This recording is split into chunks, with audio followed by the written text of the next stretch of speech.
Yes, yes, if you can. My Ladyship, my Lordships, I understand that my learned friends have been able to locate the notes of Judge Asen that have been now provided to you, I understand, and provided to me as well a couple of minutes ago. Oh, it's with your, my lady, it's with your registrar. We had them imported overnight. Goodness me. This is... Right. So we are somewhat all learning together on this. Oh, this is the Land Facilitation of Dealings Act. That's something that we've provided now a almost full copy of that. We've left out this part one because that only relates to incorporations and that's not relevant. Yeah. And we've killed enough trees Now we're getting the notes. Thank you very much. Well, one's tempted to say there were really quite a lot of trees on the Cook Islands. Yes. It must have come to you in electronic form. Could I have it in electronic form as well? What? This is the Mason's notes. They're coming, are they? Just remind us where Judge Mason's notes were referred to, in which case, actually? They were referred to in Re Moyo, my lord. Moyo, one of them. Which is at tab 21. yes, my lord, tab 21. Yep, we've got it. Sorry.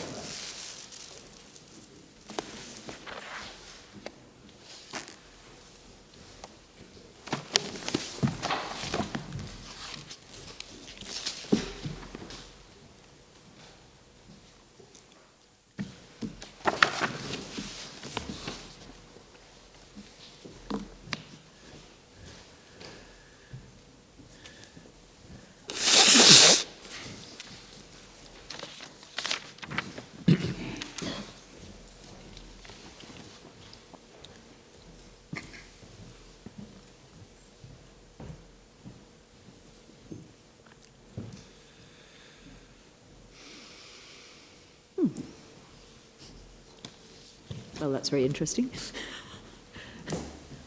Doesn't seem to represent either side's case in this, in these proceedings. What it appears to do is a couple of things. One, it puts in the comment about putting people onto the land in a bit of context, because of course nowadays no one can be put onto the land because the lands have been determined by investigation. And so what happened in... But all the lands? Almost all the lands. There are some very small fractions of what are still customary lands, which is the difference between customary and native freehold land, is effectively customary land is still uninvestigated, but there's very little of that remaining. What it does do is, I think, put right into context the interpretation raised by the board, in particular Lord Hodge, and I apologise, I was a bit slow on this yesterday. But as I understand the position raised, it's that if the Kortenui is correct and there was no non-blood adoption permitted as a matter of native custom, then section 465 of the Cook Islands Act says that the effect of the legal adoption will be the same as a native custom adoption. Yes. And therefore an adoption order will allow succession under section 446 as succession was a right at custom. And I respectfully submit that that is a much more compelling explanation for what the Kortenui was concerned about than my earlier attempt at an explanation, because the Kortenui saw section 465 as imposing something new, an adoption that created a right of succession at law, and they wished to change that to allow the family to have some say in that adoption. Now, of course, if that's correct, it would mean that even if the Kortenui's recommendation was not about allowing the family to have a say, the descendants to have a say, and not a recommendation, then section 66A4, nor that custom, if it was a custom, could apply because it would be contrary to statute, namely section 465. And so the maturation line of authority that has been applied would actually be a judicial creation based upon an error in identifying custom. And if that was the case, then the appeal would need to be dismissed because there was succession, because there was an adoption order under the relevant part of the Act. It would be an error in applying custom, would it? I.e., because it would be contrary to section 66A. Sorry, 465. Sorry, it would be contrary to 465, yes. Yes. Yes. Yeah. Yes. Yes, because 465 has to be read with 465A, and 465, if you read the two sections together, then it seems that a statutory adoption is being privileged in a way that other forms of adoption are not being privileged. Yes. Yes, Mark. Yes, so the argument yesterday was if native custom only had blood adoption and custom was fixed, then that somehow that would be adverse. But if you read the two sections together, you see that statutory adoption is being given a special status. Yes, my lord, and I think that analysis is correct. So if I am wrong on the argument that native custom did recognise a non-blood adoption and it did it through maturation, and the ASIM notes and the court seem to support the Kortenui in saying that I would be wrong on that, then the effect would fall back to statute, and that would have the effect as just discussed. But is this realistic? Because we're told that Chief Justice Mason was a leading local expert. Is he really likely to have completely misunderstood the legislation, part of which Section 465A came in during his tenure? What about Section 465? When did that come in? That's 1915, isn't it? Yes. Yes, I see. Well, there must have been a huge lapse in collective memory if Section 465 wasn't correctly understood. potentially. Well, what there appears to be is a lapse somewhere. Either there's a lapse in identifying custom about non-blood adoptions, or there's a lapse in the understanding of the effect of Section 465 and 465A. When you say there's a lapse in respect of custom, how would that work? Shall I have it? Because it would be, the notes would be saying there is no such thing as non-blood adoption, whereas the case law has allowed succession where there has been non-blood adoption as a matter of native custom.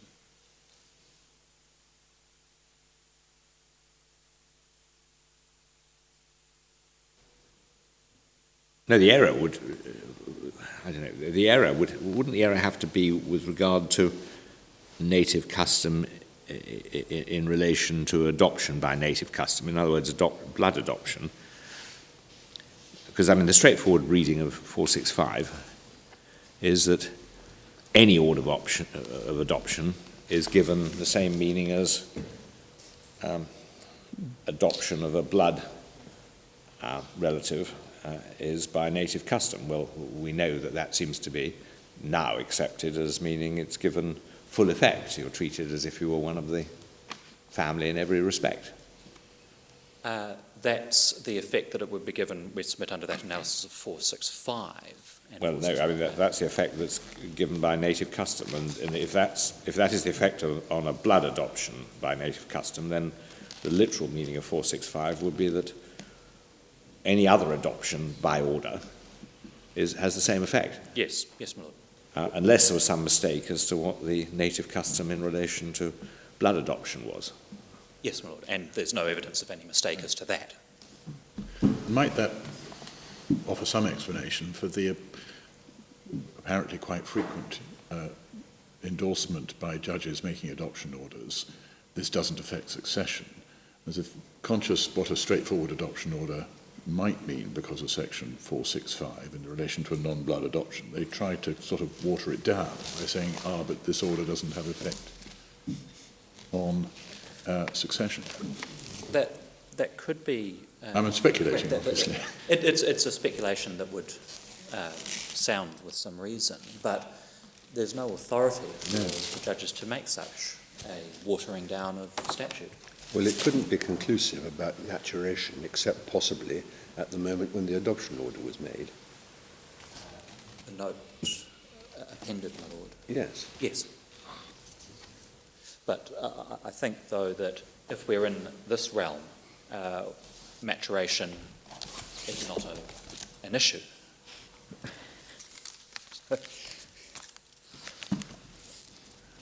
No, it's all right. I mean, everything that's been argued about is completely irrelevant on the 465 ground.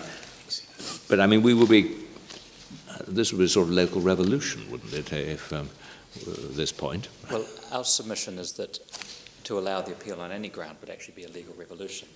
But, yes, this would be a departure from the maturation test set out at Emma, etc., because our reading of that is that it is based upon a recognition of a difference between a blood and non-blood adoption. Well, has anyone looked at the travaux préparatoires to the 1915 Act? No, my lord. Well, we're not... Or indeed the amendment which inserted 465A. Right. Well, legislation in 1915 was presumably a rather less consultative process than it is now, so that one wouldn't necessarily expect much in the way of recorded thoughts. Yes, my lord, especially in a situation where it is New Zealand making legislation for the Cook Islands. Yes, but I mean, I personally have some hesitation about this point in the way it's arisen. Nobody has conceived of it, nobody has investigated and or argued it. And I completely understand that, my lord. That's why we're not basing the appeal, never have, just on this point. But the point having been raised, we have addressed it. Well, points raised by judges are always attractive to judges, but it doesn't mean there's a risk.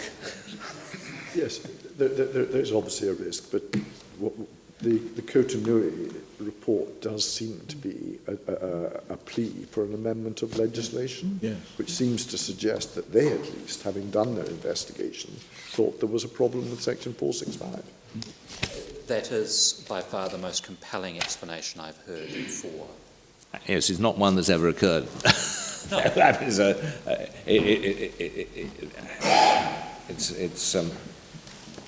the Kotonui report is pretty... Well, it's pretty clear about what it's saying. But it's pretty unspecific. Yes. Yeah. Well, I wonder, I probably can't take that too much further and might be of assistance to then present the case on the original basis of maturation, etc., having dealt yesterday with whether maturation or unanimity is the test. And we just note, again, we don't have unanimity anywhere or consensus in any of the words, either the cases or the Kotonui papers. But so to turn then to the question of maturation and the question of evidence on it, and would it be of assistance to the board if I went through, there are only 3 cases where there is evidence of maturation considered, and looked at those before saying why we say that applies in this case? We say that the circumstances of those cases are so varied that any assistance will only be of quite a general nature, but some assistance can be gained. The 3 cases are Emma, Tanuraina and Ri Puari'i, So I will begin at Emma, which is at the authorities' Lavender volume, tab 22, page 22, and electronically at 850. Today I should be able to always refer accurately to the electronic bundle as well. Having And set some of myself us up will for be that. very grateful. The relevant part of Emma where it discusses maturation begins at page 224, hard copy 852, electronically.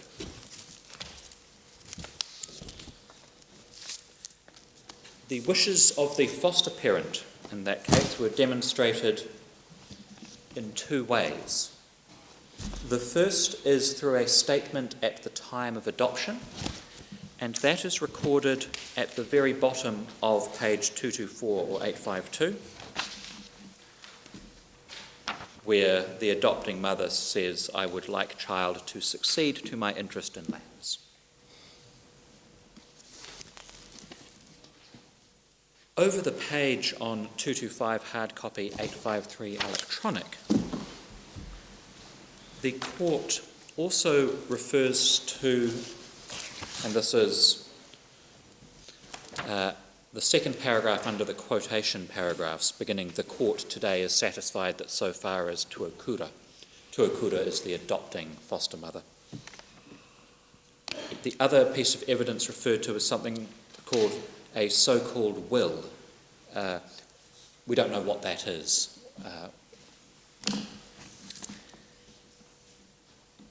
There were no other family views in this case, so it was primarily based upon the evidence on analysing the foster parents' wishes. But there is a reference at electronic 856, hard copy 228, to the fact that the adopted child, and this is in the last substantive paragraph on that page, that the adopted child has not been cast out, so remains on the lands, and the family have not taken a step to remove the child. This is probably a convenient time to step away from these cases for a moment and address the notation of boy not to get our lands on the adoption order made in favour of the respondent in this case. We say that the mother was and could only be talking about her lands. Now, we don't accept that it's a valid restriction in any case, one because of the potential impact it could have just would be on maturation, and the second because of the comments in Emma and Puarii about such restrictions. But in the High Court, the appellants did attempt to say this was speaking on behalf of the father and the mother, and that was rejected. And the references to that are first in the High Court transcript, which is in volume 2, tab 16,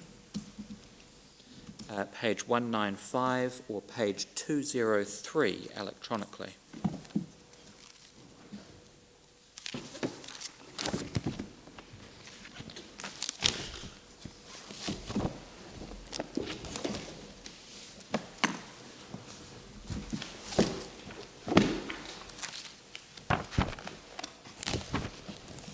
Goes over the page, so it's on the very last question, and this is the cross-examination of the respondent. He is asked, she says, "I agree boy will not get our land," so in reference to the hour there, is she not referring to your foster mother herself and your foster father? Over the page, I think she was referring to her family. Says, then if she was referring to her family, why would she have said she had already succeeded to a number of his natural mother's lands to indicate that you had lands of your own? Answer, I think because I'm already on my natural mother's land, I suppose she felt that I shouldn't be on her land because I'm already put on my natural mother's side. Some even more helpful evidence, I think, though, comes from the evidence of Paloma Browne, who is one of the witnesses from one of the other lines of the family, one of the other sibling lines. And that cross-examination is found in the same tab 210 in hard copy, 218 electronically, where again it was attempted to say, well, that was on behalf of both parents. And it begins at the top of that page, over on the earlier page, 209. So sorry, who's being examined? This is the cross-examination of Paloma Browne, my lord, who is one of the deponents of the multiple affidavit. And she is asked, talking about again, I agree, boy will not get our lands. Ms. Browne asks who is saying this, and then over it said, this is the foster parent on behalf of the... And the question is cut off, and the question is, from the witness, is the father or the mother? The response, actually, the foster mother. Well, if that's the case, Auntie Kurai is not a landowner of the Browns. She says, yes, but she is talking about our lands in reference to herself and her husband. That's a question, apparently. The answer is, well, the thing is, it's Auntie Kurai that's saying this, not uncle. And then that's clarified in re-examination down the bottom of the page, where it is asked, your Auntie Kurai, who is the foster mother, did she ever speak for the Browns in relation to land? Answer, no, it's always uncle. Not that I know of. Over the page, so she never attended land meetings from Browne land, so she doesn't speak for the Browns. No, uncle does. So that is direct evidence on point. Well, pretty inadmissible, most of it, and that was a very leading last question. Though no objection was taken to that at the time. Yeah, I think still gets the weight it deserves. Much of the cross-examination, and I'll focus on this a little later, did seem to relate to witnesses' understanding of law, and has no way. This is about who's speaking on behalf of who, and it is saying, well, no, the person who owns the lands speaks for those lands. That's orthodox. Turning back to the cases then, the next is Tanu Raina at tab 27 of the Authorities Bundle, page 246, or page 876 electronically. That's where it begins. I would begin this analysis, if the board pleases, at page 254 hard copy, page 884 electronic.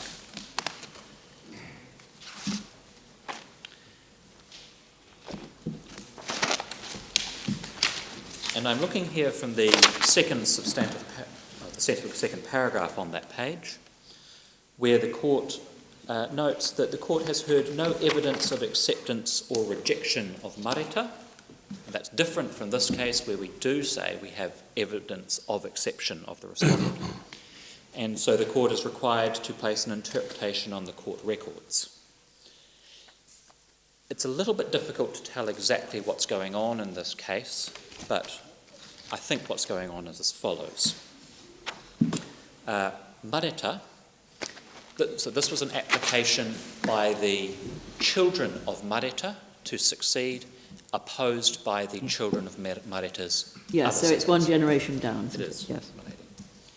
What had happened is Marita had already succeeded to some blocks of Tanu Raina's land, along with her along with her siblings, but had not succeeded to other blocks of Tanu Raina's land, whereas her siblings had. And you'll see there's back and forth about whether this is fraud or whether this is by agreement or whether this is some other way. And the judge says, well, it might be by agreement, but it doesn't matter.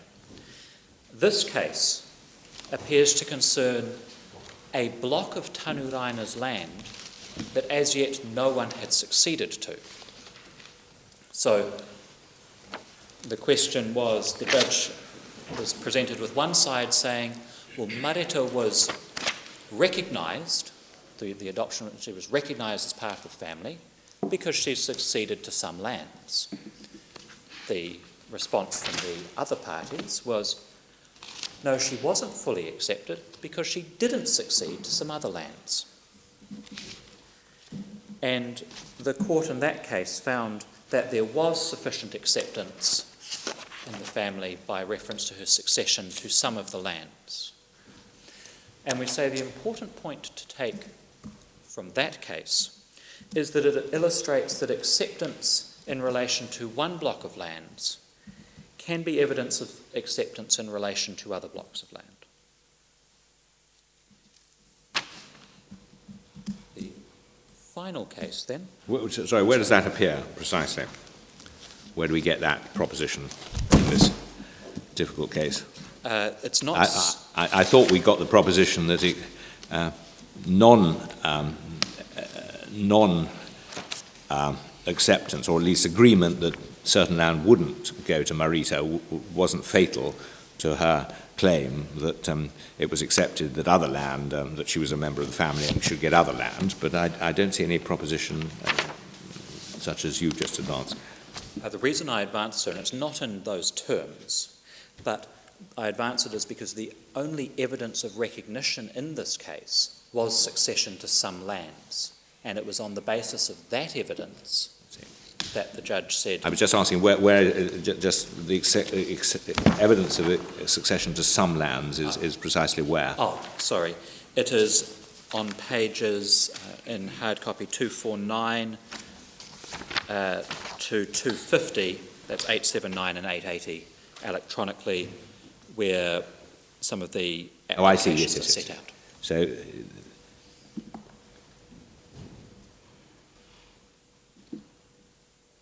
those aren't the whole of the lands that were an issue, is that right? Do we know that? That's right. Well, there appear to be at least 5 blocks of land here, 2 of which there has been succession by Mareta, 2 of which there hasn't, and 1 which is the subject of this case. It's a little clear because unfortunately the case doesn't say what block of land it is dealing with. I see.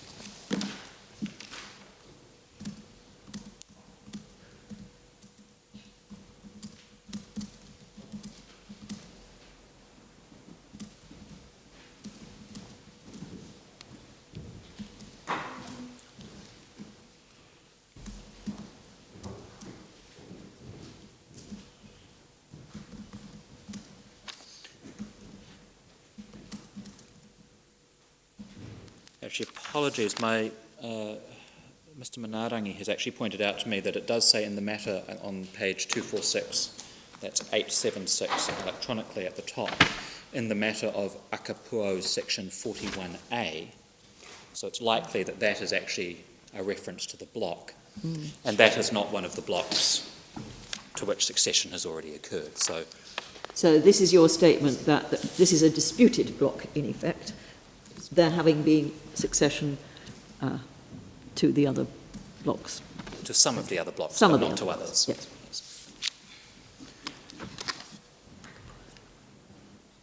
Yep. Then the final case is just over the tab electronically on tab 28, physically, page 255 electronically starting 886, re Puari'i.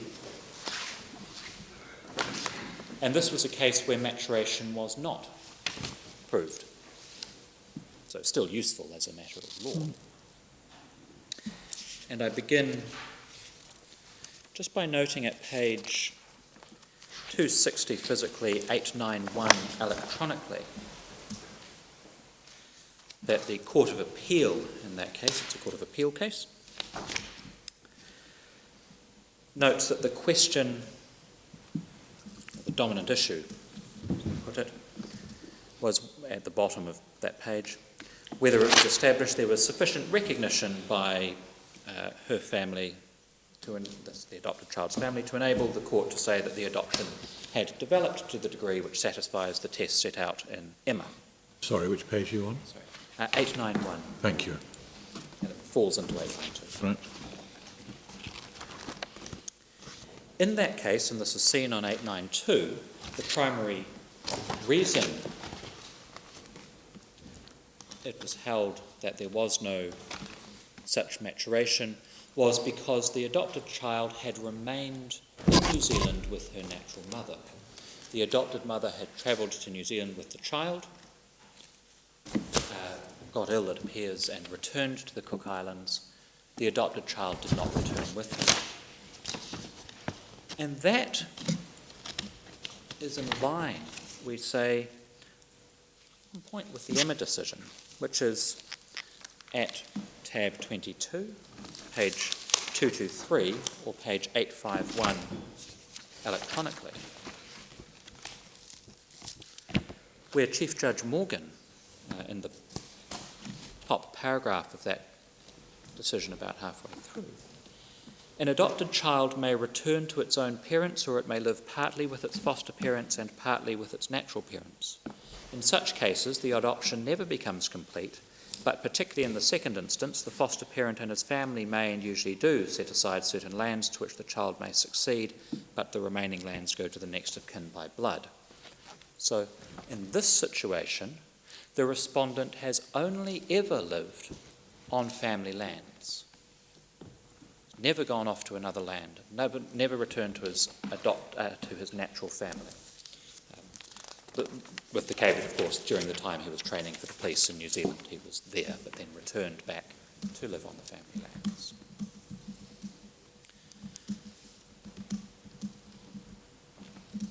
So those are the guidance we can get from the cases, to then turn to the evidence in this case. And I start by just noting the way in which this case was run in the High Court. It's quite important on this point, and it relates to the Oranga Mana, but this point first. We note that none of the facts that were relied upon by the Court of Appeal to show maturation were challenged as incorrect. So no credibility or other evidential concerns arise in this matter. In the High Court, the actual reasons put forward as to why succession should not occur were based on three main aspects. And I can give your ladyship and lordships the references here as I go through, but if you'd like me to take you to those, I'm very happy to do so as well. The original letter accompanying the objections had three grounds. The first related to what was termed the restriction on the adoption, and that's seen at volume 3, tab 35, page 390, electronically page 398. The second ground was that the respondent had already obtained lands from his natural mother, and that's seen in the same tab, of course, at page 392 physically and 400 electronically. And the third was that the applicant needed to show blood connection as a matter of custom. That's also at page 392, physically 400 electronically. In the written submissions to the High Court, which is the next point, do we see anything? What was the connection? Need to show blood? Blood connection, yes. Yeah. That as a matter of custom, and this was based not on the papers primarily, it was based on Short and Whittaker, which was based on the papers. The Oranga Mana argument, the section 66A4 argument was also not raised until the Court of Appeal. The next point where we see the grounds of objection in the written submissions of 29 June, so the opening submissions, if you will. And those are in volume 3, tab 40. And the first relevant page is 411 physically, 419 electronically, where, again, the focus is the restriction on adoptions. And then the second, which is on the same page and also at page 414, physically 422 electronically, was that custom requires blood connection. Those same grounds were advanced orally, and that's seen in the transcript, volume 2, tab 16, page 219 physically, 227 electronically. And in the High Court closing submissions of October 2015, those grounds really focused on the blood connection and Short and Whittaker being binding, or the need for a blood connection, which is shown at, again, volume 3, tab 41, page 433, physically 441 electronically.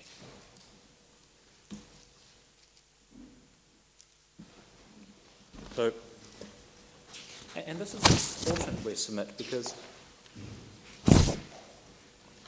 the fact of an objection itself, we say, means nothing, just as the fact that someone might file a statement of defence or a notice of opposition to an interlocutory application means nothing in and of itself. You need to look at what the grounds are for that objection or opposition. And in this case, the grounds are not based upon a failure of upon non-recognition of the respondent as a member of the family. The full evidence the respondent relies on, which largely accords with that of the Court of Appeal, is set out in our written case at paragraphs 133 through 149. I don't propose to take the board through all of it. That would chew up an awful lot of time. I'm happy to do so if it would be of assistance, but rather I would highlight what we say are really the key aspects. And that reference for those paragraphs is at pages 572 through 577. Physically, mine is in a white volume, and 580 through 585 electronically.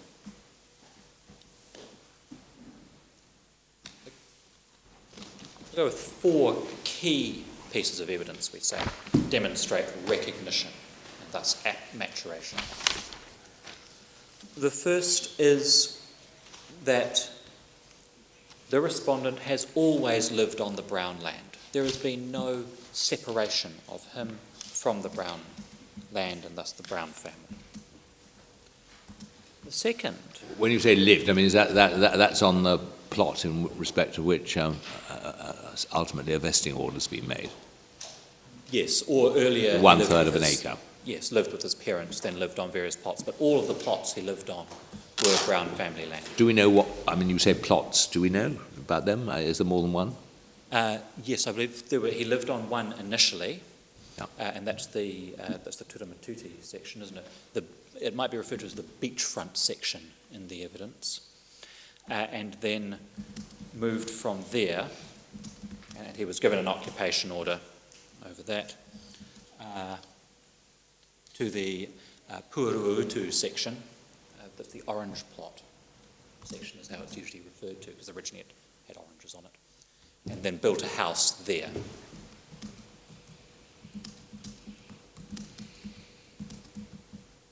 The reason for the move from the first house was that it kept getting knocked over by hurricanes. So moved up the mountain.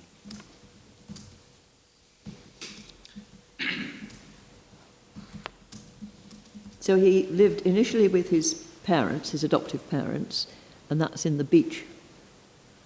No, he moved then to the beach. I think the sequence was with the adopted parents, then to New Zealand to do his police training. Of course, New Zealand. Returned to the Cook Islands, where he was married, and moved to the beach section. And then, after the hurricanes got too, or technically cyclones actually, I think they'd be in the same hemisphere, got too much, moved up the mountain to the orange plot. obtaining occupation orders both in respect of the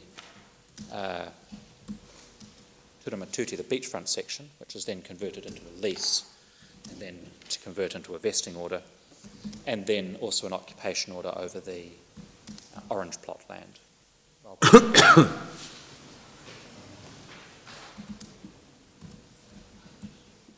So you got occupation orders, each case converted to leases and one of them ultimately vested. So it was an occupation order to the first matter, then the orange block was actually the lease the occupation order, was to Pari, the deceased, which was then willed to, the leasehold was then willed to the respondent. So he lived on it whilst his father actually held the occupation order.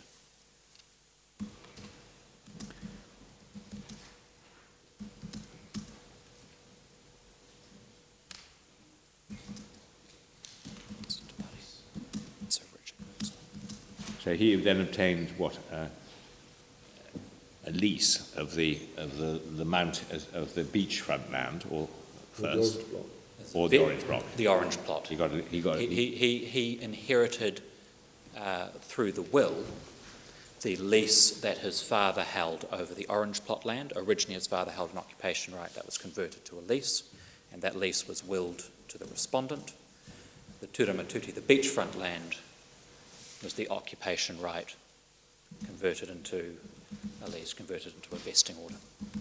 I'll take Your Lordships, because Lord Briggs yesterday, Your Lordship asked about the effect of a vesting order, so I'll take through that.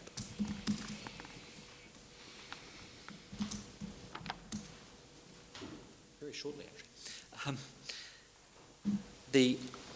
And then the second point, we have actual evidence of acceptance of the respondent as a Browne in this case. And so that is found at page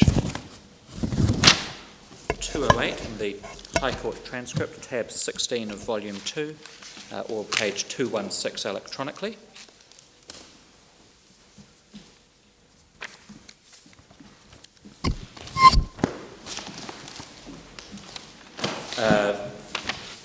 At line, this is the evidence of Paloma Browne again.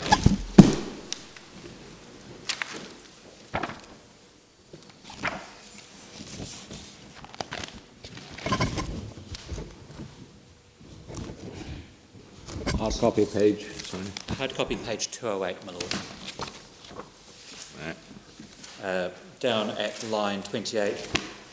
Question, so you were saying that Richard has been completely accepted into the Browne family? Answer, very much so. He's always been a Browne to me in all our functions and anything. He is always there. The next is at page 214, physically 222 electronically. This is the evidence of Mary Browne, who was called, she was the representative of the line from the second marriage of Willie Browne. At line 19. So you're saying that everyone accepted Richard as a full Browne? Yes, yes. So actual acceptance as a Browne. And the final, second to final point, is that and this is the evidence for this is at page 189 physically, page 197 electronically of that same tab.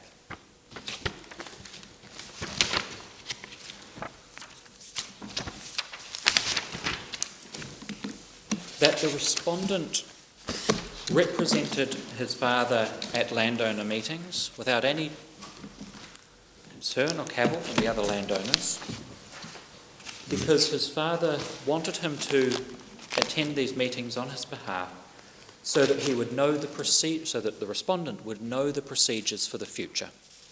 And we submit that only makes sense if it was his father wishing for the future being one where the respondent would be a landowner.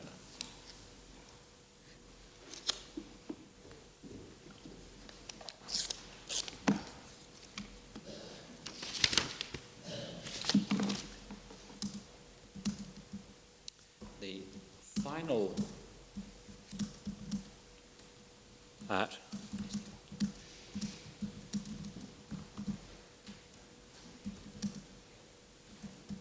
is the 1973 occupation order. Now, as a matter of statute, an occupation order deems the holder of that order to be an owner, and that is section 50 subsection 2 of the amendment to the Act, which is found in the pink volume.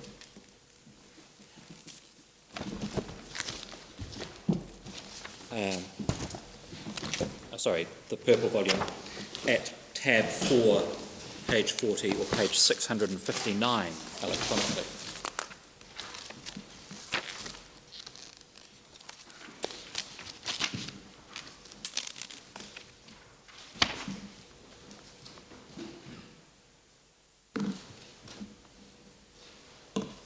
So I might turn then to the order itself, which is found in the blue volume, volume 3, tab 27, page 343, physically, 351 electronically.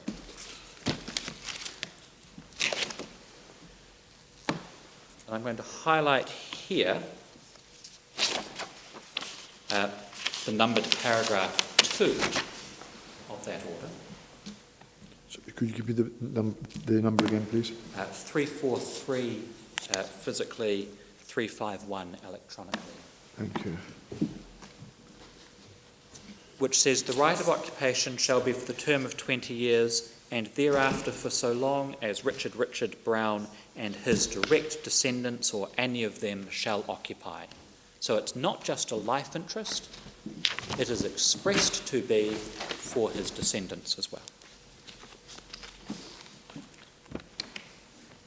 And the other aspect of importance is the method through which this was achieved.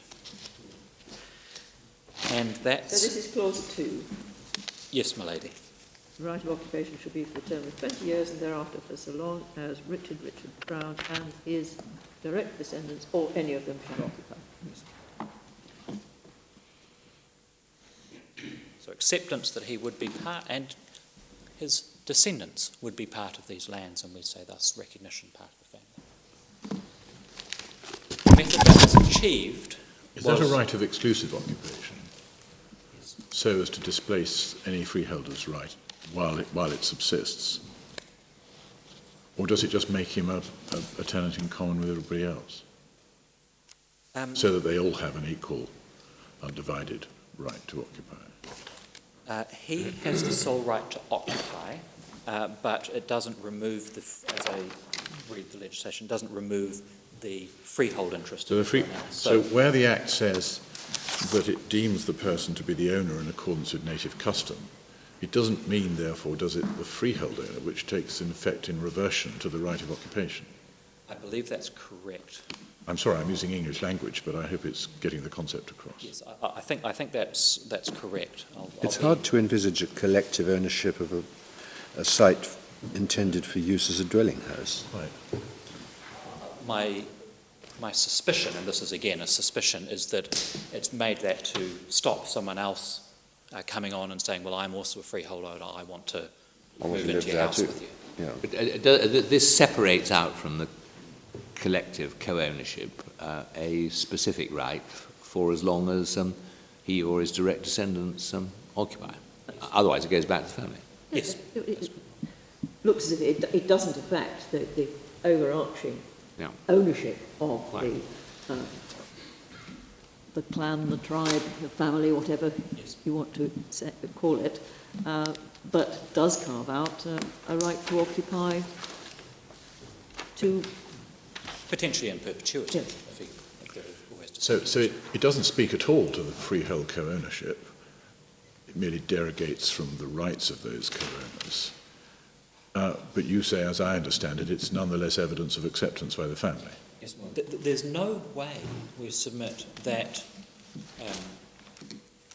the vesting order potentially aside, and I'll deal with that, there's no way that somebody can actually affecting the rights, the freehold rights of the co-owners would be an alienation of the native land, and that's prohibited. So this is why we say the claims that, well, it was only over a small block of land, it wasn't over everything. One of the reasons those are not valid arguments we submit is that there's nothing that could be done that could add our client as a co-owner in the full sense of the word, apart from by succession. It's the only way it can go on. Because that succession, we say, doesn't actually remove any other co-owner's rights. All it's doing is that the respondent in this case would be succeeding to the rights of his father. His father always out. He takes his father's share. He doesn't take that off anyone else. They don't get the chance to increase their share, but they're not, we say, deprived of anything, any more than somebody who is who would succeed if they were a tenant and succeed under an intestacy in general in European law. Sorry, European's the right in the common law, you say, is deprived of a right because somebody makes a will. They just don't get what their spades is defeated. So just help me, what does Section 50, subsection 2 of the Cook Islands law mean then? Yes, quite. It's another section which doesn't appear to correspond with... Yes, the deeming of ownership is odd in the context of tenancies in common. It is. I think the most sensible reading of it is the one that says it prevents somebody else turning up and saying, well, I want to exercise my right as a co-owner and move into your house as well, because I've got an ownership right. It's sort of possession is 9/10 of the law. It says as regards third parties, you can say you're the owner, but as regards your family, you aren't. Yes, it forms the grounds for exclusive possession of that particular block given to you under the Occupation Act.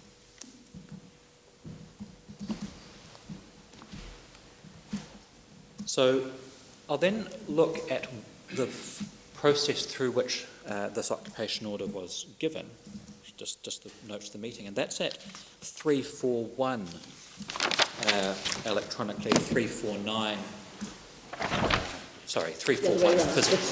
Sorry? So 341 physically, 349 electronically. Which bundle is that? Oh, that's this one, yeah. Of the same bundle, same tab. And that's probably going to be of very little use to the board in the form it is right there.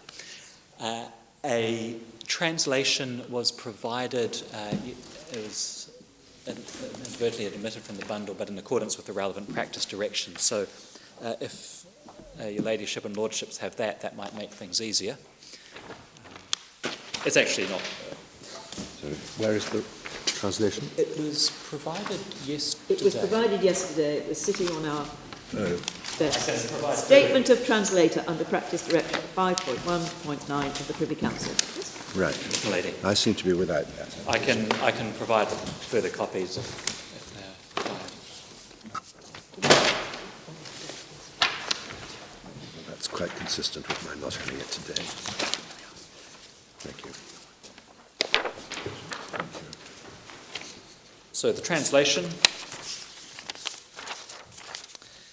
is that this is a... So in relation to which plot is this? The beach. The beach. Yes. This is the beach plot, the isn't beach it? Not Not the orange. plot. Yes, my lady. Was the order that we were looking at in relation to the orange plot or the beach plot? The beach plot. That order is what came from this meeting. This meeting is the one that says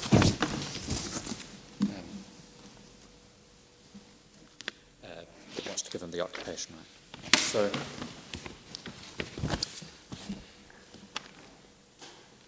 we note a few things about it. So this is the meeting of the owners that consents to the occupation right. The first thing we highlight is the fact that Browne, the deceased, describes the respondent, Richard Browne, as Tana Tamaiti, which is his son. And we say that's significant because the description is, as I said, Tana Tamaiti, his son, not Tana Tamaangai or Tana Tamaua, which your lordships will remember from the papers as being the descriptions provided for adopted children.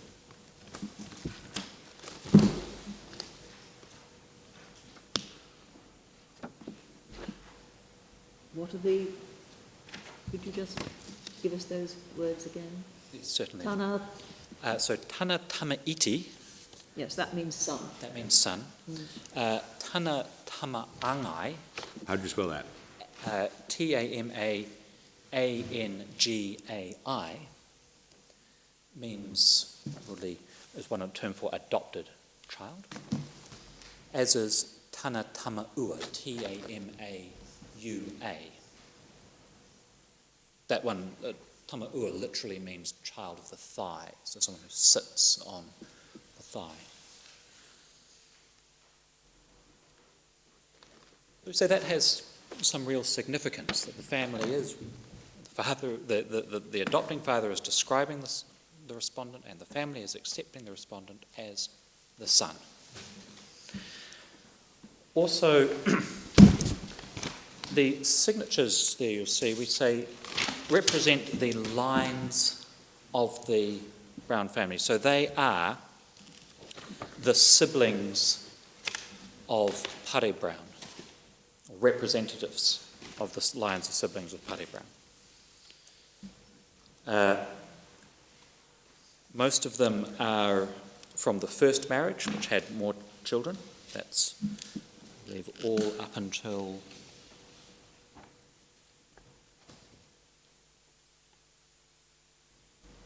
so that's, I think Lillian is first. Yeah. Lillian, but she's in New Zealand, so no signature. Upatokoa, Te Kau, Tamarua, Akaiti, Mane, Tamaru, of course, Pari is the father, and Eric. And then the siblings of the second marriage, Walter, Mary, Tupou, Yolande, and Tapairo. So everyone is accepting this. They are... Apart from number 14, who probably a child? Oh, yes. There is no signature from Tapairo. Can we just relate this to those who are registered owners? This is the whole lot, is it? I forget, do we see a registration somewhere where these all appear, these persons? Yes, we can show you that.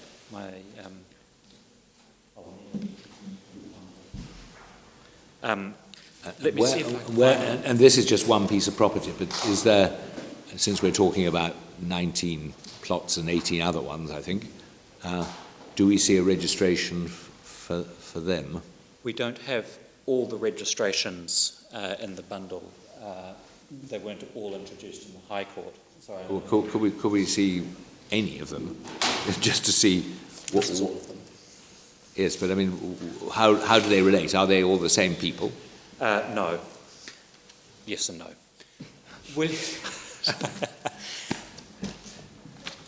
There are two sets of lands that are relevant. Lands that have come through the Willie Browne line, who is the respondent's grandfather, so the father of all of these 14, and lands that have come through to Vaine, the mother of 9 of these children, the first 9. The first wife. Yes, that's the first wife. So all of the children of Willie Browne from the first and the second marriage will succeed to his interests, to the Willie Browne interests, and those are 9 plots of land. 9 plots of land. And that is everyone on that list. A smaller subset of that list, i.e. numbers 1 through 9, will succeed only to the lands of the first wife, will succeed in addition to the lands of the first wife. They will not succeed to the lands of the second wife. Numbers 10 through 14 will succeed only to the lands of the second wife, but not the first wife. The lands of the second wife are not relevant in this case because Browne was from the first marriage. Yeah.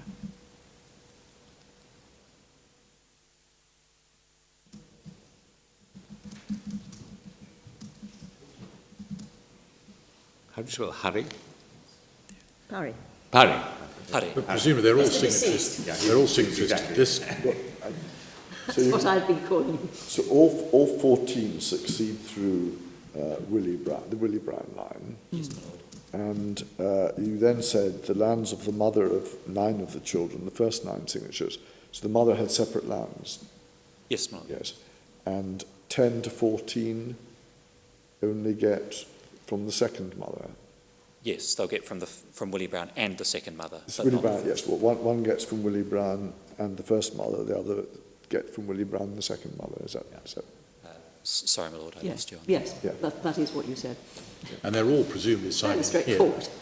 because the beach plot came down from Willie Browne. That's correct, my lord. And that's why we say it's evidence of all the lands, because everyone's signing them, because the people who inherit only from the mother are a subset of the people who inherit from Willie Browne. Mr. Manarangi has found the actual the actual title for this section, or a similar section. This is 160. Oh no, it's the same section.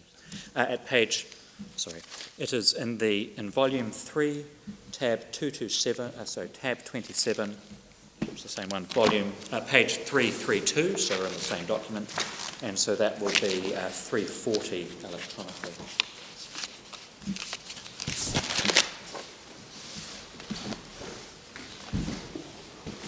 Going to need to work out why there is a difference between some of the names. There we have 60. Yes, I think it's because some died.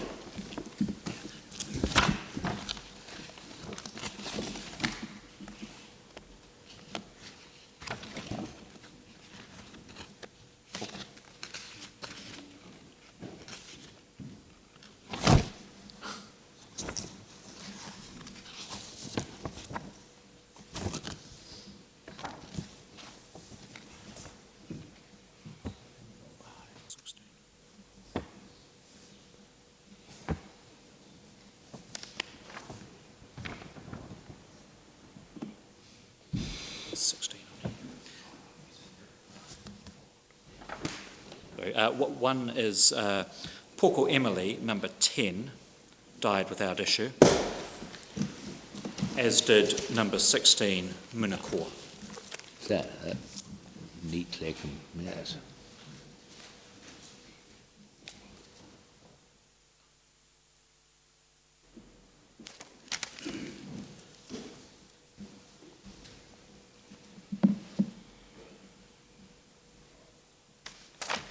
So, Turamatuti is which piece of land? The beachfront. That's the beachfront.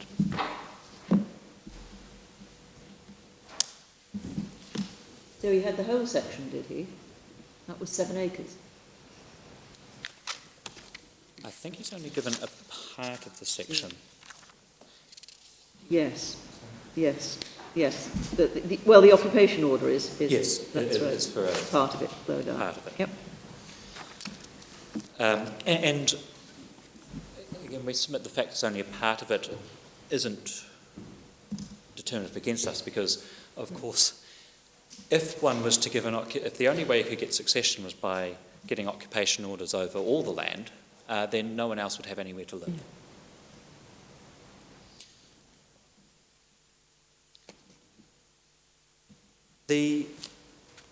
representation through lines, of senior persons from the line speaking on behalf of others is usual and proper practice. And I'll just put 2 notes to that. First, that practice is given statutory recognition in the Land Facilitation of Dealings Act, section 45A, which is at the purple volume, tab 11, page 83, or page 704 electronically. The second...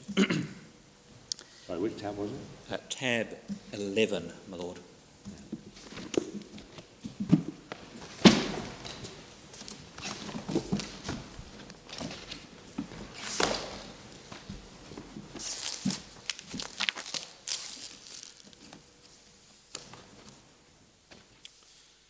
I'm instructed it's the common way things are done, which makes sense when you have such devolution of owners.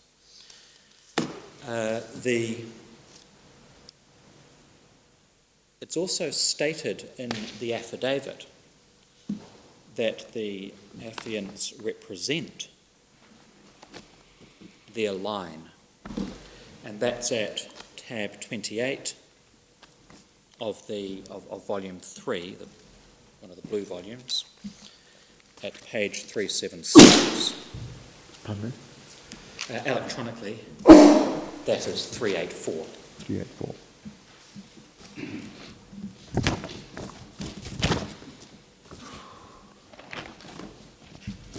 It was also confirmed in viva voce evidence by those who were required to be cross-examined. And we see that at... So what do we get on 376? We get a list of... Yes, we have a list of those who are swearing this affidavit. They don't oppose the succession. And at paragraph 1, they say, each of us represents a line of the Browne family as shown on the attached genealogy, which is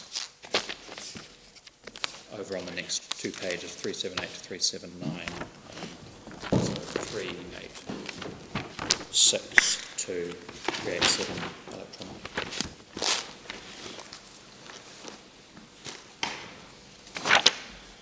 What does that mean? I mean, what does representing a line mean? We say what it means, my lord, is that that line, the people whom that line speaker represents, do not object to the succession of the respondent. Well, obviously, but how do we know? I suppose the answer you would give is nobody challenged it. But that is exactly. So they're presumably speaking for their children and further descendants. Yes. Well, they're linked to each of the siblings by the genealogy that we see. We see what their link is. That's exactly the case, my lady, yes. Yeah. So that's why they represent them. Because, of course, the upper line, or the siblings line, have all deceased. So it's now devolved down second, which is why because the Turamatuti land meeting, as we saw, was actually the siblings. They're all gone, so we're now down to the second level. That's why the observation in Tanuraina that a subsequent generation can't undo a maturation that's already occurred is of importance here. But does it mean that they're the only descendants of, for example, Takao Tinirao? They're saying I'm supposing they were one of 3 siblings. Does it mean they've been voted to occupy the representative capacity, or they just assumed it, or what? Anyway, they are saying they have that representative capacity. I don't know that it's a matter of vote. It's usually done by seniority. Yes, I see. I accept there's not much behind this, regrettably. But if that was going to be an issue, it should have been challenged. And one of the points that is made in the written case for the appellants is, well, this is obviously wrong because the land agent that represented the respondents was from one of these lines, and she didn't agree.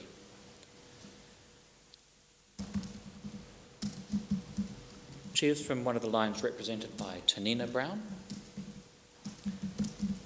Tanina Browne was available to be cross-examined.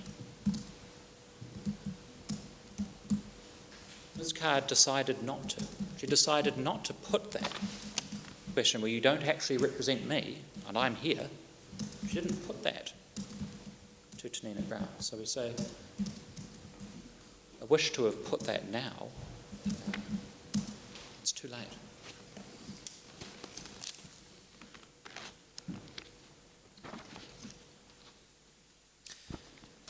So when, and the appellants have put forward this notion, you'll recall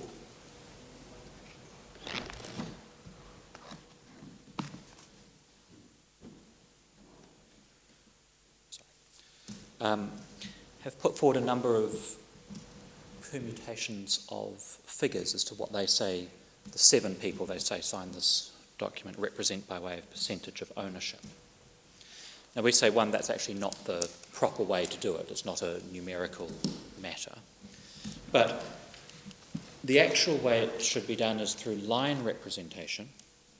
And if that calculation is carried out, and Mr. Manarangi has actually done that, the Willie Browne, with relation to the Willie Browne lands, there is 82.65% support. And of course, there's a further 7.14%, which is Paddy Browne's share, which is of course separate. So who's here? Who was the second one? Oh, Paddy Browne is the Paddy deceased. Browne. Sorry, the deceased. Paddy Browne. We of course don't count his 7.14% in these. Right. With regard to the Tuvaine lands, which are the first wife's lands, there's 73% support, and of course a further 11.1%, which is Paddy's share. Now, if it's of interest to the board, we can provide the calculations that have been done by Mr. Manarangi, but if the board doesn't want to go see those. And do you have a calculation for the second wife's? Well, it's not relevant. Second line's not relevant. Because the respondent will never succeed to the second wife's land.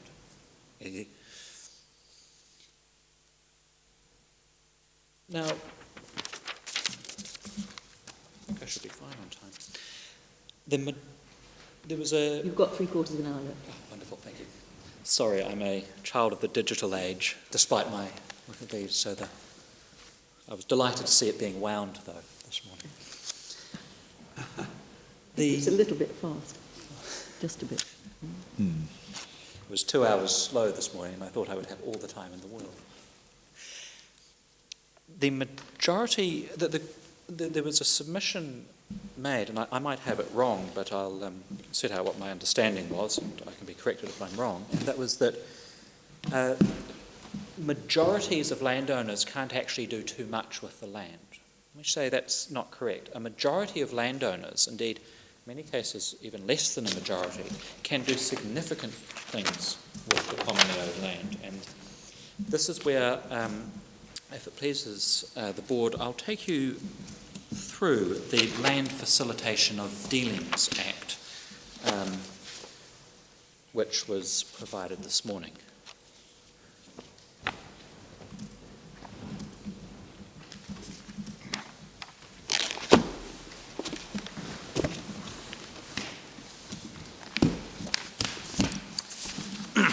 Does either of your cases depend upon majority rule? I mean, your case is about de facto acceptance into the family, in which you support the Court of Appeal's finding that it's not one vote per family member, but the close family have a predominant influence on the evidence. And your opponent's case is unanimity. Yes, Maud. So there's no need for any mathematical. Yeah. Yes, there's no need for any mathematical calculations to occur. Yeah. So I just wonder what the majority of powers in the Land Facilitation of Dealings Act have to do with succession to the freehold. we think nothing. Okay, thanks. It's just that it was raised by the appellants as I understood the argument, something in support of why you would need need unanimity. Now, I'm quite happy not to take your lordships and ladyship through this act,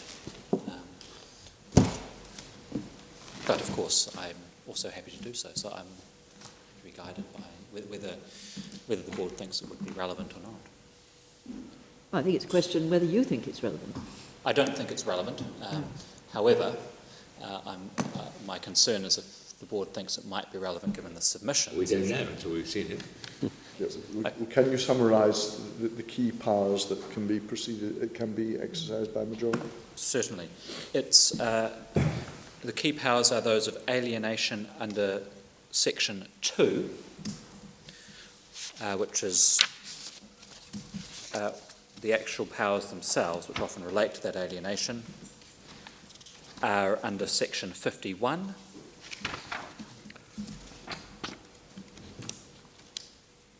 Most importantly, Section 51C, where a proposed alienation of the land other than the Crown, that presumably should be other than to the Crown, be agreed to. Section 3 of this Act, we note, overrides the Cook Islands Act unless there's a contrary intention. This overrides the Cook Islands Act? Yes, my lord. Yeah, where does it say that? Section 3. Right, thank you. Page? Page. Sorry, page 3. Oh, sorry, it's... I'm sorry, yes. But it's in the electronic bundle. Sorry, so not all of, regrettably not everything's in the other. Okay. Some jumping.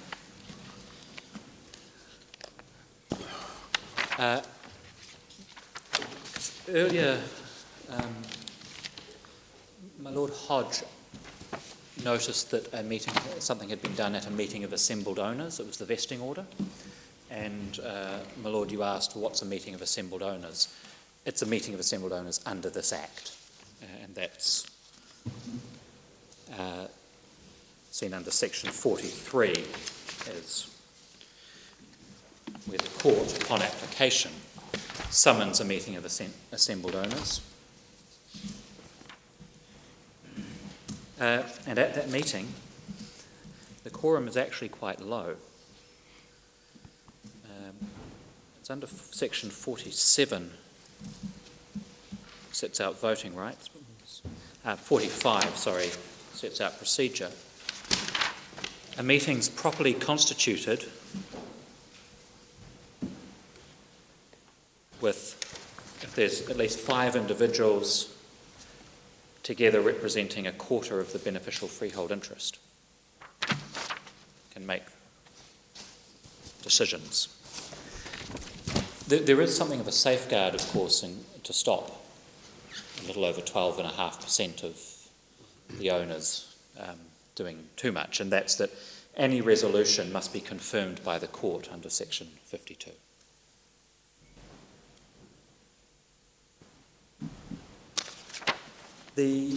And this is how, as my Lord Hodge recognised, this is how the vesting order was passed. This is the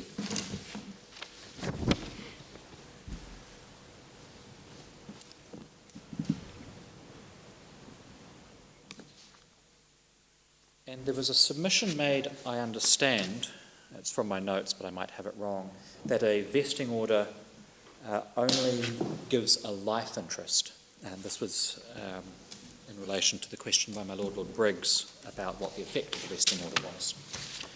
So that's not correct. And we turn to page 662 electronically, and physically in the Lavender volume, tab 5, page 43, which is the 1960 amendment to the Cook Islands Act, which brings in vesting orders.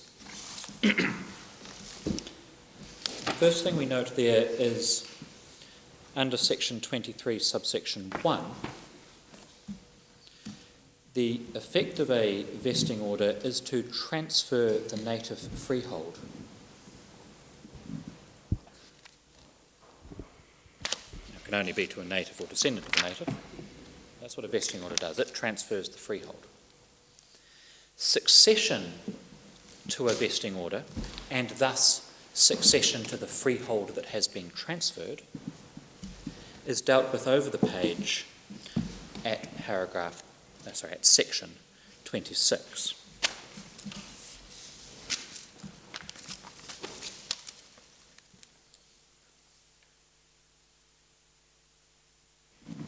So it's a little, the wording is difficult, but what it means is that if the holder of the vesting order dies, the person who is entitled to succeed would be the person who would be entitled to succeed to the deceased's interests that were held by the deceased in the same land before the making of the vesting order. And the third paragraph of that section is also relevant.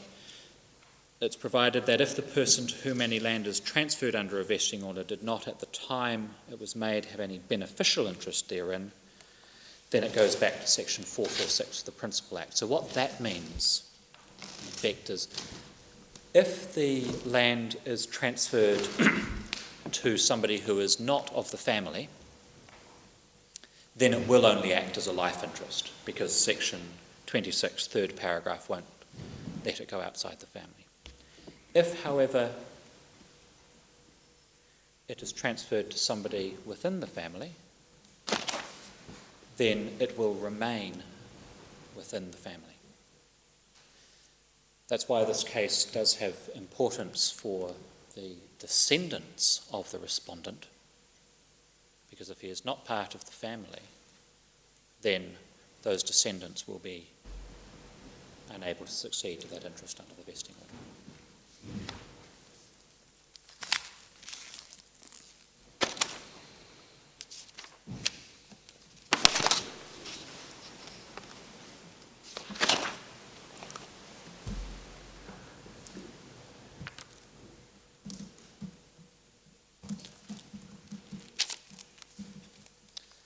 If there's anything further on that, I would propose dealing with the last issue, which is that of 66A4 and the questions around the Arunga Mana.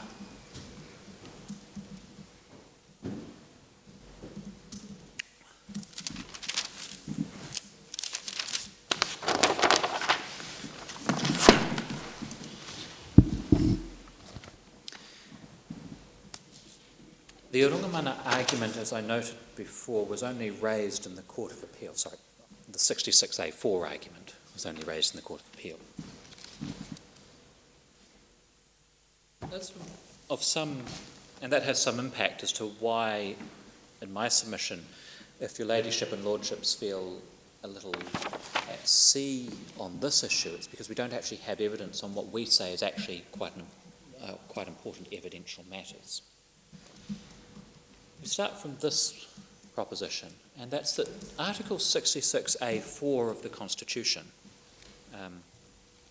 and if the board would like a reference, 630. it's at, yes, 630 electronically, tab 1, page 13 in hard copy. Sorry, say it again. In the purple volume, Yeah. my lord, tab 1, page 13, and 630 electronically. Yeah, I've got that. This is a very powerful section because it means that if there is a valid opinion of an Arunga Mana of the island or waka, that the content of that opinion as to custom is final and conclusive and can't be challenged. So the court and the parties are stuck with it. The safeguard for the court and the parties is the ability to test whether or not it actually is an opinion of the Arongamana of the waka or island. And we say in order to test, to be able to perform such a test, a party needs to be able to show two matters. They need to be able to show who the Arongamana of the island or waka for which custom is being relied on, who they are, and they must be able to show which of those Arongamana support the statement of custom in the opinion. We do not say that unanimity is required. We don't say that. But unless the court knows who the Arongamana are, but the court and the other parties know who the Arongamana of the island of Waka are said to be, and which of them actually support that as an opinion of custom, there's no ability to test or otherwise challenge that opinion. I don't quite follow the point. I'm sure you'll develop it. But I mean, if you've identified the Arongamana and they've issued something which is in their name, are we to investigate the internal voting? Why should we know about who the majority was? It's more, my lord, say there's an identification of 40 people being the Arongamana of a particular waka. Yeah. If those 40 people, only 10 have said we are the Arongamana and this is our opinion, Yeah. we think a party could quite legitimately say that's not good enough. I mean, I think the argument against you is that here the Arongamana consists of the House of Ariki and the Kutu Nui, and they are identified by the reports they've made. And I'm sure there are plenty of responses you're going to give to that simple argument, but we do know who the House of Ariki on a national level and the Kutu Nui are, don't we? On a national level.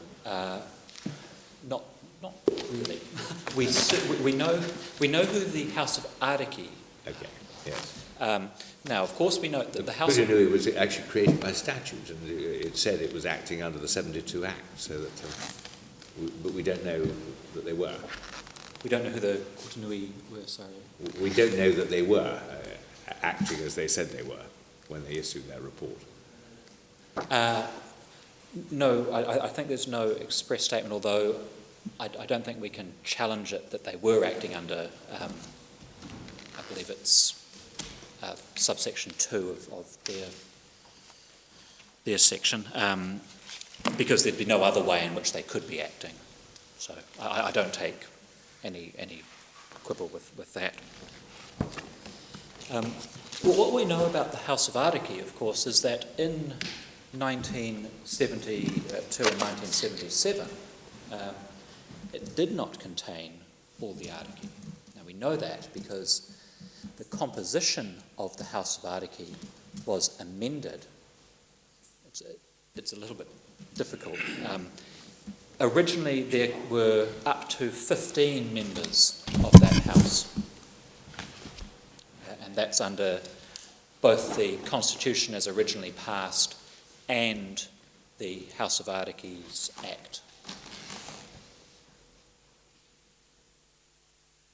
Now, through constitutional amendment, though not unusually amendment to the House of Arikis Act, there are up to 24 members of the House of Arikis.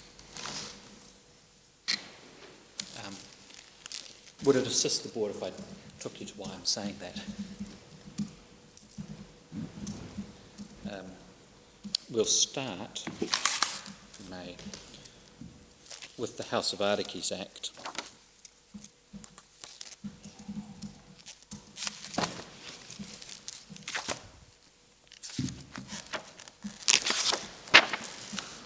Which is at tab 6 of the purple volume. I had a starting page 666 electronically, and the relevant composition of the House of Arikis is at 668. electronically, sorry, page 48, hard copy, section 4, and it lists them A through I, and if you add those up, that's 15 members. That list of members is coextensive with the membership provided for under the Constitution of the Cook Islands when originally passed, with the exception that the Constitution says one ariki representing the island of Manaheke, and if provided for by law, one representing the island of Rakahanga, or words to that effect. So this is the law that says, yes, we'll have one from Manaheke and one from Rakahanga.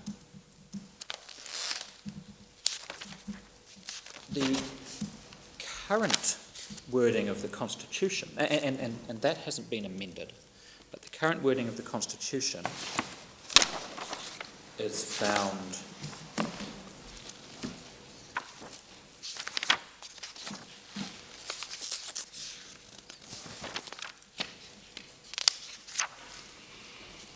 at page 624 electronically, tab 1, page 7 physically, Article 8 of the Constitution, which lists the ariki A through J, and if you add those up, there's 24 of them. That was amended in 2002 by the 2002. So it didn't change the number for Rarotonga? No, it didn't. And if we're concerned to identify the, which you might call regional or local Yes. ariki, it didn't change. That's correct, it didn't change. So the 6 ariki of the 3 waka on Rarotonga have always been able to be members of the House of Ariki. So that's why I say, on a national level, to respond to that question, we largely do with the House of Ariki. For the Kortenui, however, we don't. We just have a bare statement that it shall be all Kavana, Mataiapo and Rangatira.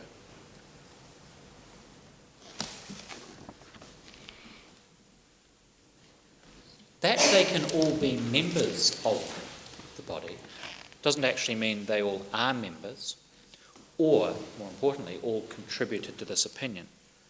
And we do say that the Kortenui was not composed of all those eligible to be part of those bodies at the time. Now, I have no evidence, of course, to support that, but that's not my job as respondent here, to prove that the that the Kortenui did compose all of the Orongamana of the waka of Takitumu and Te Ao Tonga, which are the 2 waka to which the lands relate. That should have been something that, if this was being relied on, was done at the High Court so that it could have been tested. I'm completely accept that if that was done, that argument had been squarely put and evidence called, and it had not been challenged by the respondents at first instance, then we would be stuck with it.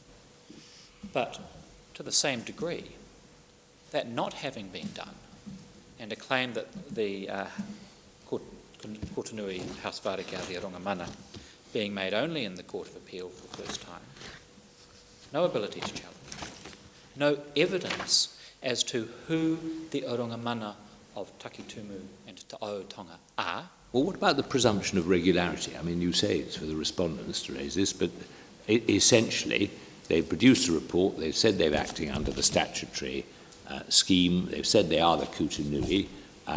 Their report has been discussed by the House of Ariki. It's been submitted to the Legislative Assembly. The Legislative Assembly has treated it as a report of the Kortenui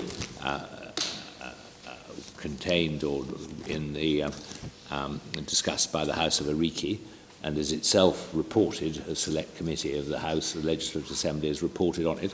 I mean, it all seems to me that you are asking us to throw doubt on matters which I doubt could be properly questioned in court at all, but certainly if they were questioned, it seems to me they ought to be questioned on your side because of the presumption that people knew what they were doing and that this has been accepted by the local parliament. Is there a difference between acceptance, obviously accepted by the Parliament as a report that's been made to the Parliament? Obviously, they didn't actually accept the recommendations, but they accepted that they were the Kota Nui. But your point is that that doesn't show that the Kota Nui were the Orongamana of the two Vaka in question. Yes, my lady, that's exactly the point I wish to make. We do not challenge that the Kota Nui was correctly constituted, No. but the question is, did that constitution make them the Orongamana? Especially given, of course, that these are papers in 1977. 66A4 was introduced 1994-1995 under that amendment to the Constitution. So, and we do say there is some significance in the fact that in the introduction of that piece of legislation, that constitutional amendment, Parliament did not say an opinion of the Kota Nui. Yes, it could have said that, couldn't it? Yes, it knew they were there. If it thought that they were the appropriate bodies, well, that would have removed a whole load of issue that we're now facing. Well, I mean, on the logic of the appellant's case, Parliament should perhaps have accepted these documents as binding under the Constitution, under Section 66A. Whereas, as my lady has said, Parliament in fact rejected the recommendation regarding adoption. Well, they're binding on a court, aren't they? They're binding on the court. Parliament could still choose to ignore custom. And Parliament can legislate contrary to... Legislate contrary to custom. Yes, but it didn't treat it. Parliament clearly didn't treat this as the law subject to parliamentary legislation. It treated it as a sort of proposal for the law rather than the law. And it itself said, we don't actually think that that represents custom because we've got these court lines. Fine. So this is... Anyway, I think I understand the way you put it now. Thank you, my Lord. That, in essence, no one has accepted what the Kota Nui has recommended, either as a recommendation that should be brought into the law or a reflection of the law itself. And the courts of the Cook Islands have not accepted that the Kota Nui and the Orongamana are... the Kota Nui and the House of Ariki are the Orongamana for the purposes of 66A4, and again we say with good reason. Now, I do accept there might be a situation where the Kota Nui and House of Ariki could be the Orongamana. If it was shown, well, this is the composition of them, and here are the people who supported it, then I don't think one could... and that was accepted as being the Orongamana, because you could test that. But we don't have that in this case.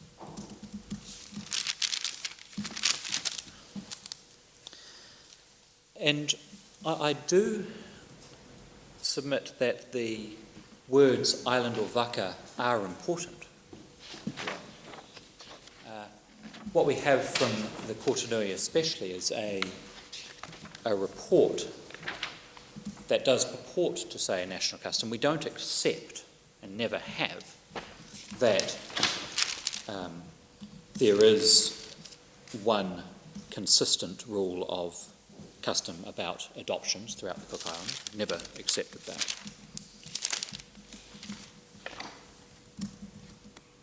And in that context, it's probably worthwhile giving a brief explanation of the Framheim case and what was done in there, to litigate it prematurely before the board. But in that case, which my learned friend took you through, the opinions that were said to constitute custom, and you'll see this in the judgment, were opinions from Orongamana of the three vaka of Rarotonga, the island of Aitataki, and the island of Achu. There was some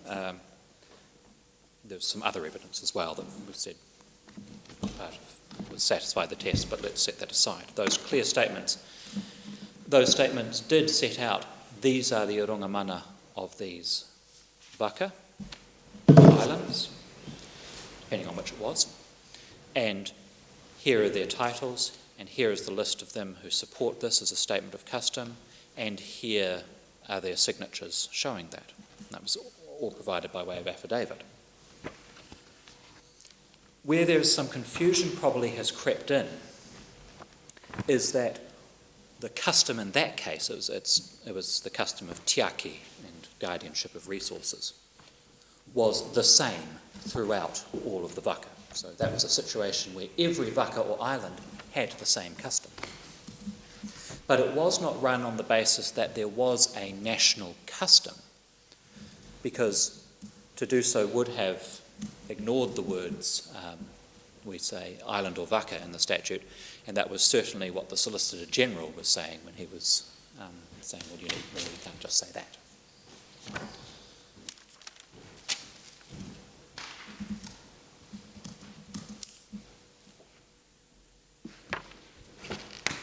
So,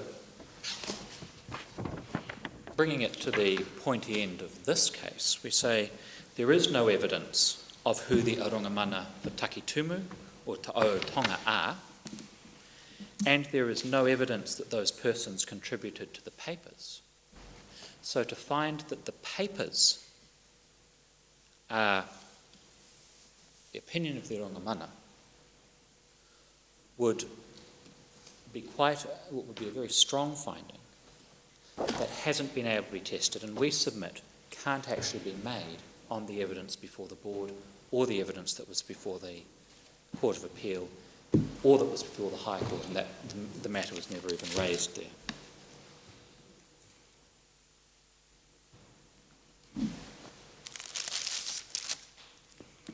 Quarter an hour. I'm pretty much finished, I think, unless there are any other points. There's one point I'd like to make. And I don't wish to be out of place in doing this, but to just refer to the observation of the board in the Tumu case at volume 1, tab 16, and the observation is at page 147, and electronically that's 771.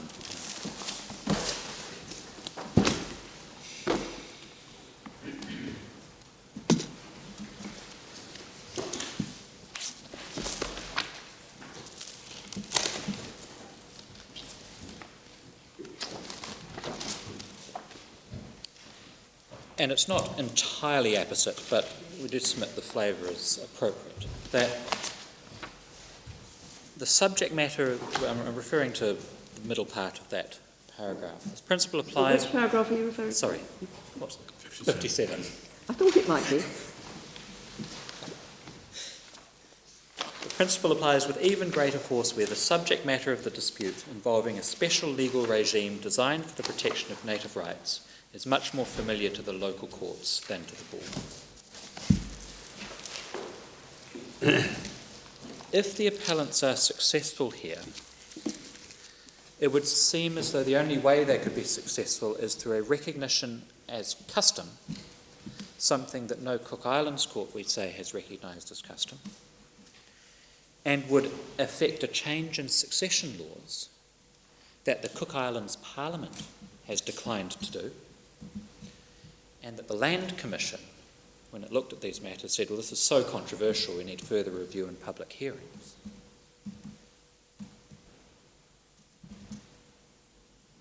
We do have a decision of an experienced Court of Appeal experienced in land matters that considered the appropriate test and applied the same test that had been applied for the last 50 years, considered the evidence and found that there should be succession. We submit something would have to be shown to have gone seriously awry for that to be disturbed, especially because it could cast this board in a quasi-legislative role. You could cast this board in what? A quasi-legislative role because it would be making such a change. That's occurred. So unless there is anything further I can assist the board with. Can I just ask one question? We see in the Constitution, which is a fairly recent arrival, the principle that local custom gives way, A, to the Constitution, and B, to any inconsistent principle provision in a statute. Was the subordination of custom to statute taken for granted before the Constitution was made? Subordination of custom to statute. Yes. I believe it was. So now, this is the Constitution of the Cook Islands created the Cook Islands, if you will. Before that, it was created recently, but at the same time as independence was achieved. So the Cook Islands is. Yes. It's a complicated arrangement, but governance and free association with New Zealand, so essentially. It created as a separate polity. Yes. Yes. Before that, the decisions were largely followed general law. So, as far as I am aware, the traditional principle that a statute will override the common law where there is a conflict. Of course, the conflict has to be direct and the statute has to be explicit in its overriding of it. I rely on the recent New Zealand Supreme Court decision of Takamore and Clark that encapsulates that well-known principle. But to the best of my knowledge and understanding, that has been the position. Thank you. I think that's everything.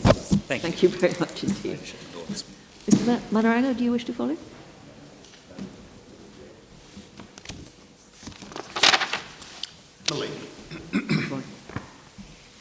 If I deal initially, please, with Lord Hodge's observation in relation to section 465. His Lordship's observation really jousts with a century of settled Cook Islands law, and we had neither party come to argue the underlying contention. There would be in New Zealand a trove of historical materials leading up to the enactment of the 1915 Act, and in particular in relation to section 465.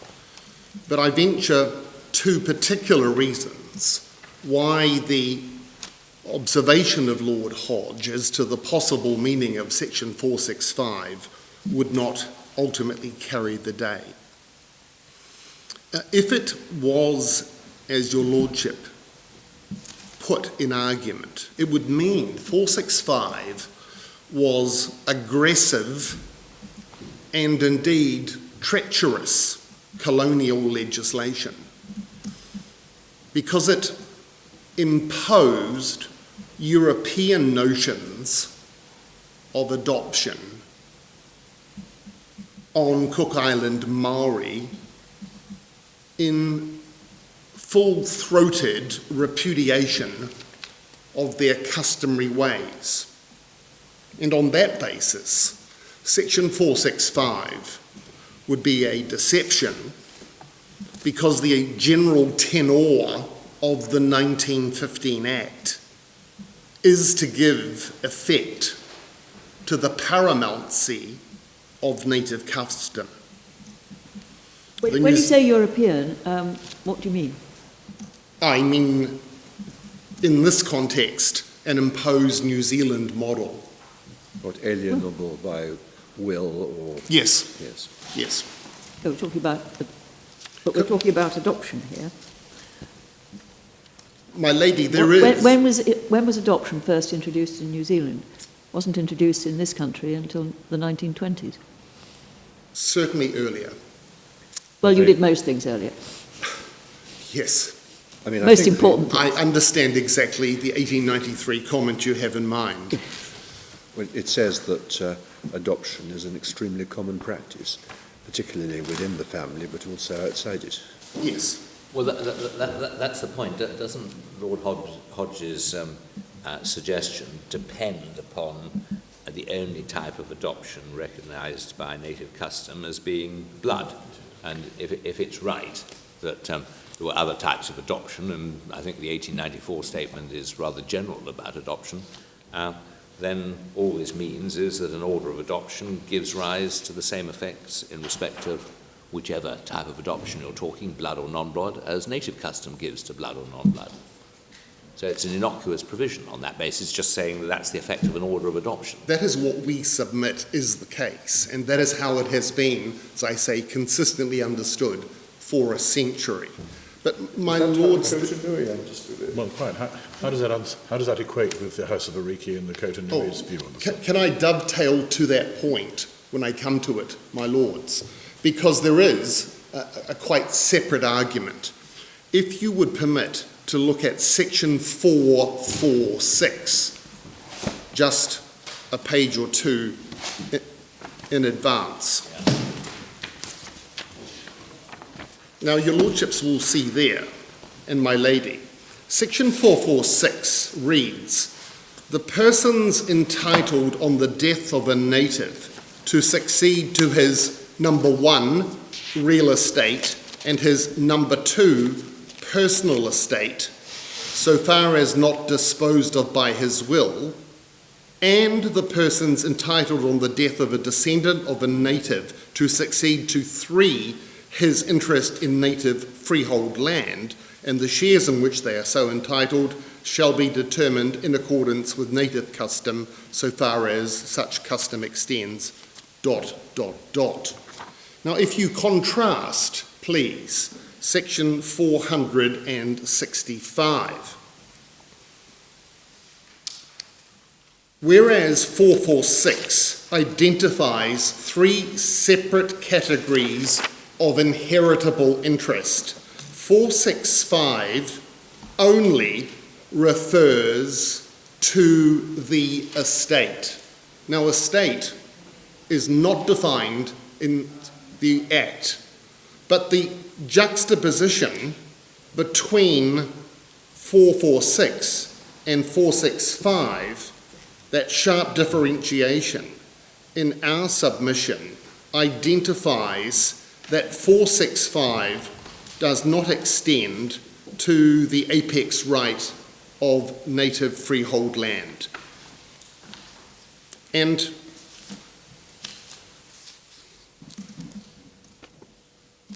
so we know the respondent has apparently, by will, succeeded under section 446 to 1, his adoptive father's personal estate, and 2, the real estate, namely the lease remainders, but not to the native freehold land. And we would say, reading those two together, that is how the judges have consistently understood it. And in section 465, capital A, your lordships will see that the reference there is to an interest in native land, which means native freehold land by the definition section. You're referring to 36? Forgive me. Section 465A. 465A. Yes. It's saying that no order of adoption other than an order made on this part shall have any force in respect of succession to any interest in native land, which you say is freehold. Yes. But 465A is saying that 465 has such effect, but other forms of adoption do not. So, I mean, how do you reconcile that provision with your thesis? My Lord, as I indicated at the commencement, we had not turned to this because it hasn't featured as an issue in the appeal. It's not a cross appeal. And forgive me for making that introductory or prefatory remark again. I picked up that very forceful point. But trying to reconcile some of these provisions can be hazardous because there are amendments which have come in and the overall coherence is not always entirely internally reconcilable. No. And that is why one would need to look at the equivalent of travaux préparatoires, etc. I can see that. But so far as 465A is concerned, the suggestion is, whatever may be the case of other forms of adoption, an order for adoption made under this part would have an effect in relation to the succession of native land. Yes, 465A appears to be designed to prevent New Zealand and other adoption orders having that effect. That was my... Yes, exactly. Yes. My lady, if I could now move to the maturation concept issue. Now, the appellants have always sought to debunk this as being part of Cook Islands law. We submit there is no such concept of maturation of an adoption. An adoption is full and complete in every sense the moment the order for adoption is made. Maturation does not feature ever in the Ariki Papers, and the Ariki Papers convey strong evidentiary values. We submit maturation is a judicial creation that seems to have emerged in the 1950s, and it's without any customary law provenance. The irony is, it itself has no genealogy. And it seems, with respect, to have been an attempt by judges to explain in homely terms the decision-making process of adoption in relation to adoptees not of the blood. And it might be thought intended to incentivise others not to reach a position discordant from what the so-called near family have stated. But we submit this simply obscures the true legal position. If there is no right to succeed, and there's no cross-appeal in this, and that has been held consistently always as well, if there's no right to succeed, it therefore becomes a matter of permissive largesse by those who exercise the power. And those who exercise the power are the co-owners. And this morphs into the consensus unanimity issue. In our submission, the Polynesian consensus model in relation to customary land has a special transcendent value, and in a tiny population, it is a cultural survival mechanism. Under this consensus model, there is a continuous mediated process in play. That's why custom doesn't recognise something analogous to issue estoppel, because consent, if ultimately achieved, does change everything. And we would highlight to your ladyship that the outcome is never binary. It's not all or nothing. You can succeed in part, subject to that overriding agreement. Now, on our analysis, the default position is the very presupposition of the legislature in the Cook Islands. We also advance the fact that there is nothing in the papers of the Arikis, the Kutunui, or elsewhere to suggest that a majority or some democracy is in play. The important point on our argument is that the strict position of unanimity has been ameliorated by statute in some limited circumstances in relation to customary land. These amendments are remedial, and they're designed to maximise the economic utility of the land, to expedite the decision-making, and to eliminate the need for unanimity. And the two examples are Section 50 of the 1946 Amendment, the occupation right, which expressly refers to a majority, Electronic Bundle 896. And your Lordships and my Lady may recall the reference to the Court of Appeal judgment of Ihaka and Nicholas, which is also in the purple bundle at tab 29, Electronic Bundle 896.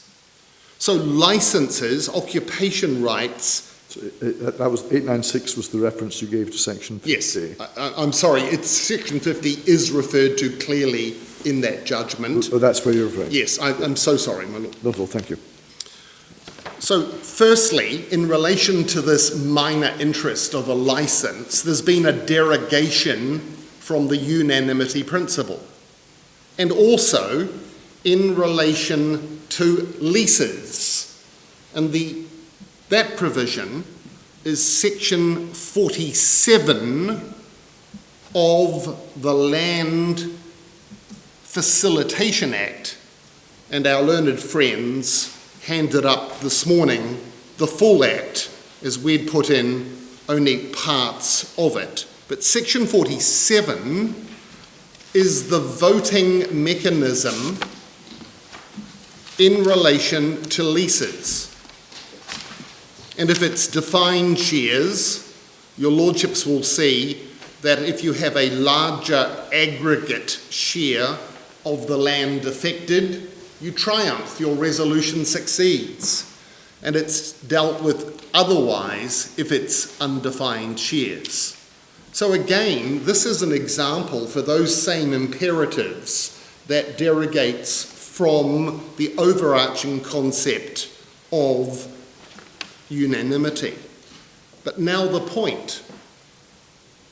When it comes to native freehold land, there is no legislation that impacts by reducing the decision-making from the unanimous customary model. There's no power for some to be able to outvote others. Perhaps there should be. There is not. And this is very significant on our case because the 1915 Act, as my lady has seen, provided an arsenal of protections to defend all aspects of native freehold land.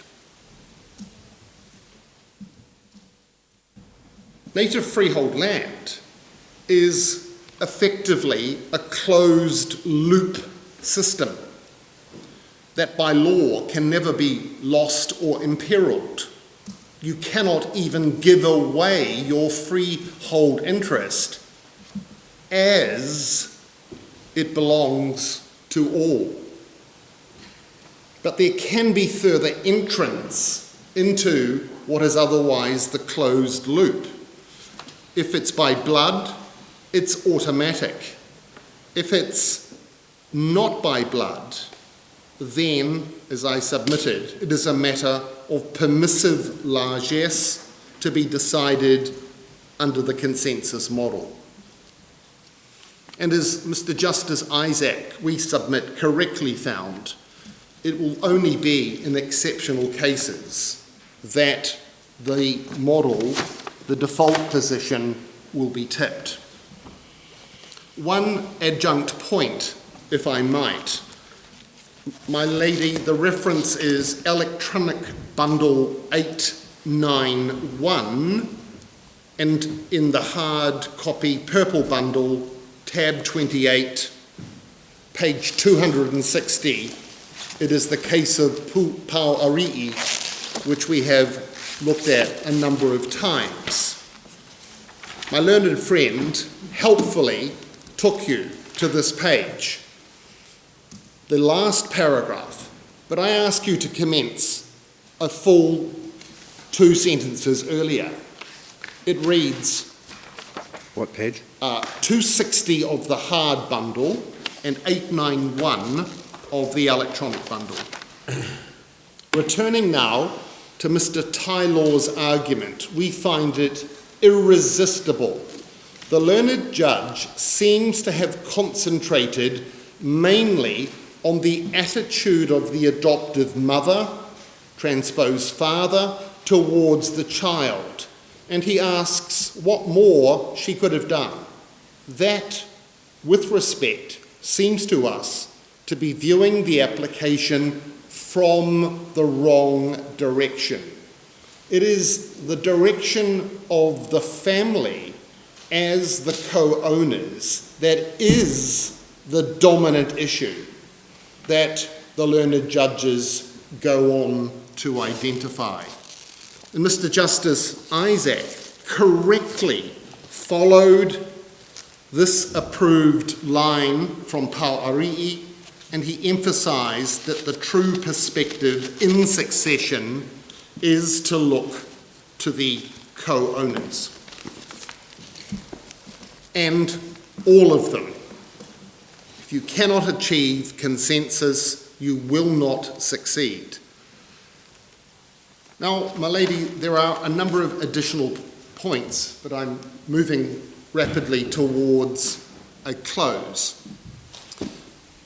If a Cook Islands court in succession applications is satisfied, and now I use these words advisedly, on evidence that some owners are uncontactable, that it's impractical to serve them, they live permanently overseas, those types of issues, then the court may conclude that via the inherent jurisdiction and/or substituted service, that all those who do not object will be treated as acquiescing. That is, I suppose, ultimately even consensus by nonchalance. And one will find in electronic bundle 1351, which happens to be pink, tab 56, at page 705, the well-known article by Sir Jack Jacob on the inherent jurisdiction. And at 705 in the hard copy and 1351 electronically, 40% down the page, your ladyship sees the powers of the court under its inherent jurisdiction are complementary to its powers under the rules of court. One set of powers supplements and reinforces the other. The inherent jurisdiction of the court is a most valuable adjunct to the powers conferred on the court by the rules. I omit the rest not because it contradicts my point, but as a matter of expediency and time, and then move to the next full paragraph, if your lordships would. On the other hand, where the usefulness of the powers under the rules end, the usefulness of the powers under inherent jurisdiction begins, and the learned author talks about how the gaps in rules are filled. And if you would permit one further quick reference, the next tab, which is tab 57 at page 716 in the hard copy, and electronic bundle 1362.